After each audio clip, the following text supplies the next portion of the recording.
கண்ணுக்கு முன்னாலேயே நான் பறிகொடுத்த என் காதலி உன்னை போலவே இருப்பா. முதல்ல இந்த படங்களை பாரு, அப்பதான் நான் சொல்ற விஷயங்களை உன்னால நம்ப முடியும். இல்லைன்னா யாராலையும் நம்ப முடியாது. பாரு.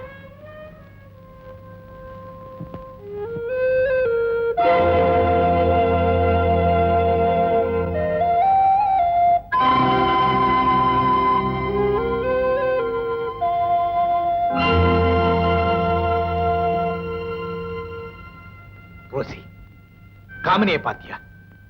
என்னுடைய கதையை சொல்றதுக்கு முன்னாடி ஒரு சந்தேகத்தை தீர்த்துக்க விரும்புறேன். நீயும் காமினியை ரெட்ட குழந்தைகளா பிறந்து சிறு வயசுலயே பிரிஞ்சது உண்டா? இல்ல மோகன், நான் எங்க அம்மாவுக்கு ஒரே பொண்ணு. பிறந்து வளர்ந்ததெல்லாம் கோவாவில். இந்த திருவனந்தபுரத்துக்கு வந்து 2 வருஷம் ஆச்சு. ஆமா, நீங்க இந்த பொண்ணை எங்க சந்திச்சீங்க? என்னுடைய மெக்காரா எஸ்டேட்டுக்கு போயிருந்தப்ப சந்திச்சேன். நாங்க 2 பேரும் மனப்பூர்வமா காதலிச்சோம்.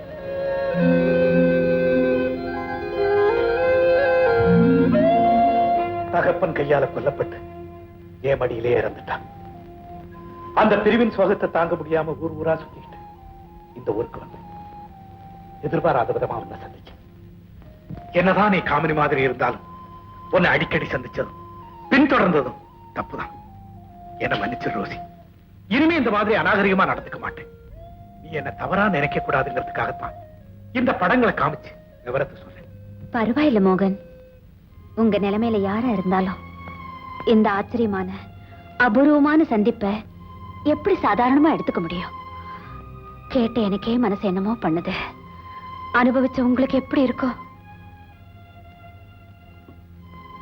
மோகன், இந்த ஆல்பத்தை நான் எடுத்துட்டு போட்டுமா?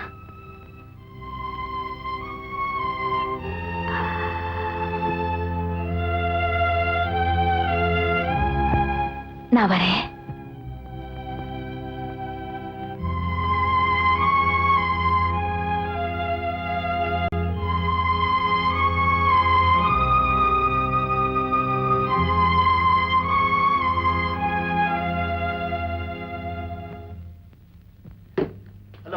ஹலோ, ரோசி வந்துச்சா? இப்பதான் வந்தா. என்ன ஹோட்டலுக்கு வர சொல்லிட்டு இங்கேயே வந்துச்சு? Rousey, Rousey. அங்கிள், ஹோட்டல் வாசல்ல ரொம்ப நேரம் காத்துக்கிட்டு இருந்தேன். அப்புறம் மேனேஜரை கேட்டேன், அப்பவே போயிடுச்சுன்னு சொன்னாரு. எனக்கு ஒரு கை போடுங்க. என்ன ஸ்டேக்ஸ்? ஸ்டேக்ஸ் கிடையாது, சும்மா தான் ஆடுறோம். அப்ப இன்ட்ரெஸ்ட் இருக்காதே? எங்களுக்கு இன்ட்ரெஸ்ட் இருக்கே. எனக்கு வேணும். ஆண்டி, பந்தயம் இல்லாத சீட்டாட்டமும் சவால் இல்லாத வாழ்க்கை, உப்பு இல்லாத பிரியாணி மாதிரி. யார் அறுத்த தத்துவம் இது? நான் தான், ஜேம்ஸ் பாண்ட். பண்ணி ஆலைகளாச்சே. ரோசி. என்ன ஜேம்ஸ்? என்ன ரோசி டல்லா இருக்க? பிக்சருக்கு வரலையா? 2 டிக்கெட் ரிசர்வ் பண்ணிருக்கேன். சாரி ஜேம்ஸ், ஒரே ஹெட்டேக். நான் இன்னைக்கு பிக்சருக்கு வரல. டெம்பரேச்சர் இருக்கா? No temperature. Okay then, take rest. நான் மீட் பண்றேன். பை. Good night James.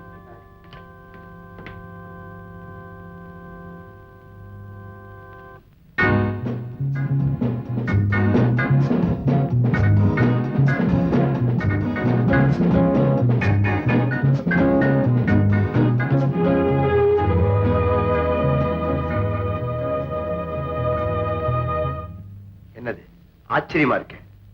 ஹோட்டல்லையும் இல்ல, வீட்டுக்கு வரல. கொஞ்ச நாளாவே ரோசி சரியில்லை.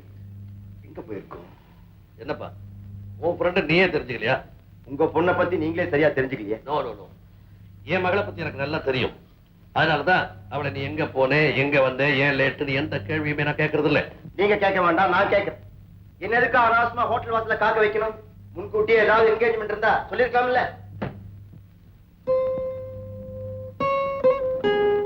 ஹாய் ரோசி, எங்க போயிட்டு வர? என்ன ரோசி, இன்னைக்கு ஒரே மூடியா இருக்க? எங்கிட்ட கூட பேச மாட்டேங்க. I tell you. James, you are going too much. I don't like it.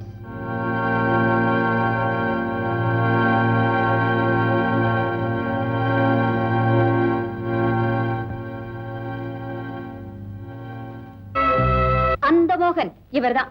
மோகன், இவர் என் டாடி, அது என் மம்மி. வணக்கம். How do you do? Fine. Take your seat. Thank you. மோகன், உங்களை பத்தின எல்லா விவரத்தையும் ரோசி சொன்னா கேட்கறதுக்கு ஆச்சரியமா இருந்துச்சு.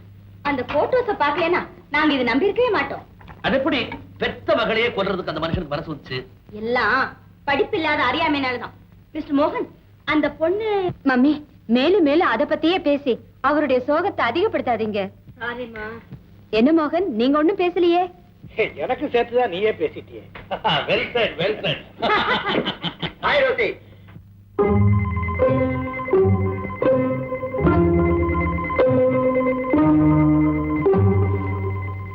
Hello James. Meet my friend mister மோகன். இவர் ஜேம்ஸ். ஹாய். தென் நீங்க பேசிட்டு இருங்க, எனக்கு ஷோக்கு நேரமாச்சு. நான் மிஸ்டர் மோகனோட போயிட்டு வந்துடுறேன். வாங்க மிஸ்டர் மோகன். பாய் பாய் ஜேம்ஸ். என்ன இதெல்லாம்? இதெல்லாம் யார் இந்த மோகன்? ரோசியோட ஃப்ரெண்டு. இப்படி சொல்ல உங்களுக்கு வெக்கமா இல்ல? இவன் நாளுக்கு ஒருத்தரை இழுத்துட்டு வந்து ஃப்ரெண்டுன்னு சொன்னா அவளை நீங்க கண்டிக்க வேண்டாம்? Shut up, nonsense. ஒரு பெண்ணுக்கு ஃப்ரெண்ட்ஸ் எத்தனை பேர் வேணா இருக்கலாம், ஆனா கணவன் மட்டும் ஒருத்தன் தான் இருக்கணும். அங்கிள். ஆமா ஜேம்ஸ், ஒன்னு அறிமுகப்படுத்தும் போதும் ஃப்ரெண்டுன்னு சொல்லி தான் அறிமுகப்படுத்தினா, அதே மாதிரி தான் மோகனையும் ஃப்ரெண்டுன்னு அறிமுகப்படுத்தினா. உனக்கு என்ன மரியாதை கொடுக்குறோமோ அதே மரியாதையை அவனுக்கு கொடுக்க நாங்க கடமைப்பட்டிருக்கோம். நீ கோவிக்கிறத பார்த்தா எனக்கு ஆச்சரியமா இருக்கு. ஒருவேளை ரோசியினுடைய மனசை நீ சரியா புரிஞ்சுக்கலன்னு நினைக்கிறேன். நீங்க தான் அவளை சரியா புரிஞ்சுக்கல. நான் புரிஞ்சுக்கிட்டேன். அவன் என்னை ஏமாத்திட்டான். எந்த வகையில? She loved me. என்ன காதலிச்சான். அப்படி சொன்னாடா? சொன்னாதான் காதலா? சினிமாவுக்கு போறதையும் சிரிச்சு பேசுறதையும் காதல் அறிகுறின்னு புரிஞ்சுக்கிட்டா அதுவும் தப்பு. தப்பா சரியானு அவளையே கேட்டு தெரிஞ்சுக்க.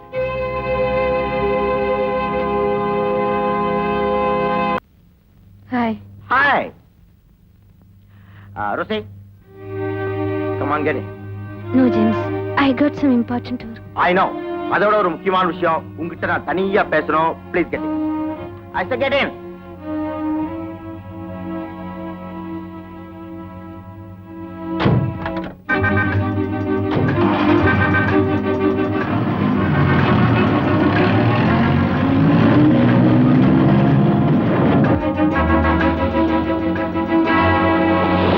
ரோசி, அப்ப யார்? My lover. அப்பனா மை ஃப்ரெண்ட். இப்படி சொல்ல வெக்கமா இல்ல? என்ன விட ஒரு பணக்காரன் கிடைச்ச உடனே நான் ஃப்ரெண்ட் ஆயிட்டேன், இவன் லவர் ஆயிட்டான். இவனோட இன்னொரு பணக்காரன் கிடைச்சா இவன் ஃப்ரெண்ட் ஆயிடுவான், லவர் ஆயிடுவான். அப்படித்தானே? சுப்பி, முட்டாள்தனமா பேசாத. ஜேம்ஸ், எப்பவாவது உன்னை காதலிக்கிறேன்னு சொன்னேனா? நாம கொஞ்ச நாள் நெருங்கி பழகணுங்கிறது உண்மைதான்.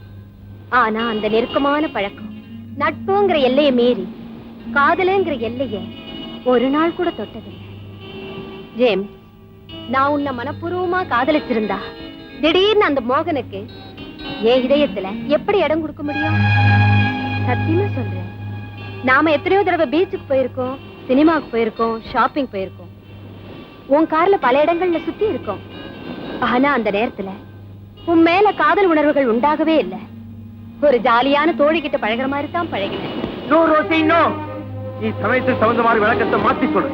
உங்ககிட்ட பழகின ஒவ்வொரு வினாடியும் உண்மையான காதலோட தான் பழகின. நீ இல்லாம என்னால் வாழ முடியாது. நீ உடனே அந்த மோகனோட தொடர்பு அடியோட விட்டணும். உத்தரவு போட்டு காதலிக்கிறது உண்மையான காதல் இல்ல ஜேம்ஸ். ஆரம்பத்துல அந்த மோகன் என் பின்னாலேயே சுத்திக்கிட்டு இருந்தாரு. விஷயம் புரியாம அத நான் வெறுத்தேன்.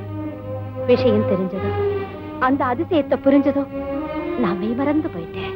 அது என்னன்னு சொல்றேன் கேளு. உனக்கே சரியாப்பட்ட சரி. நான் எதையும் கேட்க தயாரா இல்ல. எனக்கு தேவை உன்னுடைய இறுதியான முடிவு. இவ்வளவு நாள் பழகிட்டு இப்படி ஒரு தலைபட்சமா பேசுறத என்னால சகிக்க முடியல ஜேம்ஸ். நான் சொல்ற காரணத்தை நீ கொஞ்சம் கூட கேட்கறது இல்ல. சரி, நான் மோகனை மனப்பூர்வமா காதலிக்கிறேன். நான் அவரைத்தான் கல்யாணம் பண்ணிக்க போறேன்.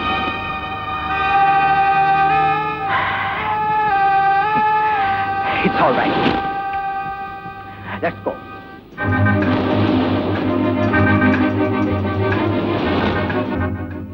ஜேம்ஸ், தெரிஞ்சோ தெரியாமலோ உன் உணர்வுகளை பாதிக்கும்படி நடந்துக்கிட்டேன். அதுக்கு நேரடியா நான் காரணம் இல்லைன்னாலும் மறைமுகமா நான் காரணமாயிட்டேன். அதுக்கு நீ என்ன மன்னிச்சிடு.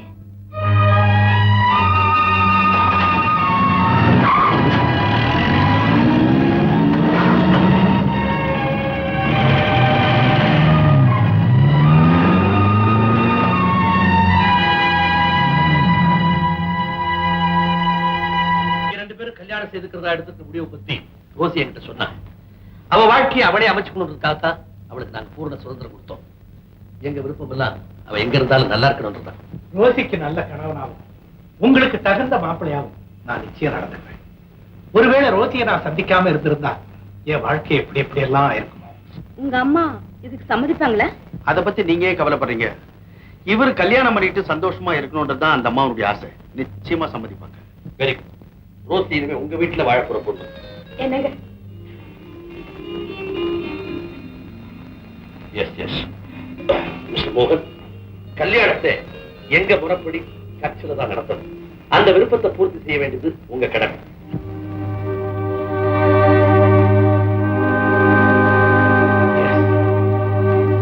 I understand. உங்க விருப்பப்படியே திருமணத்துக்கு ஏற்பாடு பண்ணுங்க. அதுக்குண்டான மாற்றங்களுக்கு நான் மனப்பூர்வமா சம்மதிக்கிறேன். தேங்க்யூ. All the best.